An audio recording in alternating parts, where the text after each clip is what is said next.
Lagi satu makanan yang paling istimewa di negeri Kedah ni adalah gulai batang pisang. Gulai batang pisang ni masaklah dengan daging. Tempat lain jarang jumpa. Gulai batang pisang ni dia bertaliak. Selamat menjamu selera.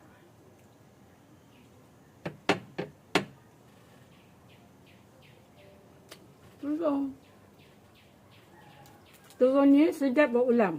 Dia rangup.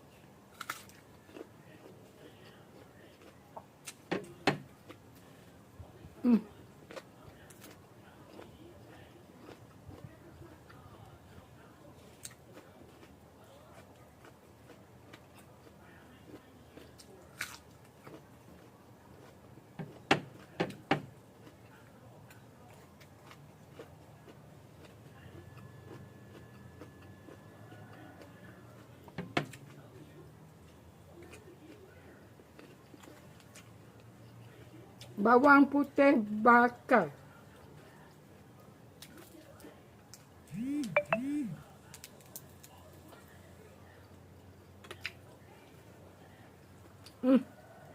Sibuk orang nak makan, dia pun nak makan lalat ni.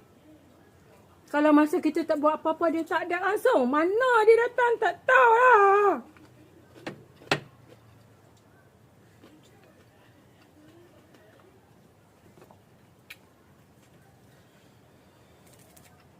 Oh, sedap weh.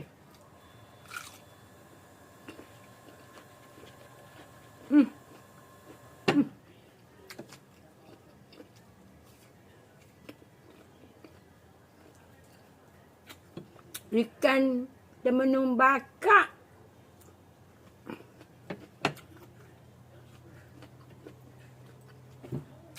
Duk Kedah ni tak lupalah kita makan gulai batang pisang.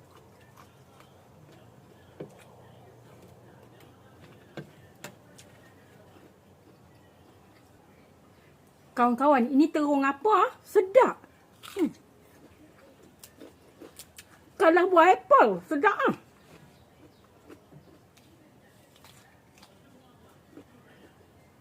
Gulai batang pisang ni, dia suka bertali. Masa kita masak tu, kita kena buanglah tali tu. Ni ada terlepas pandang sikit lah kot.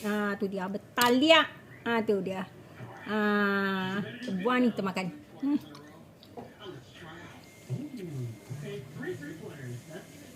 That's pretty hard.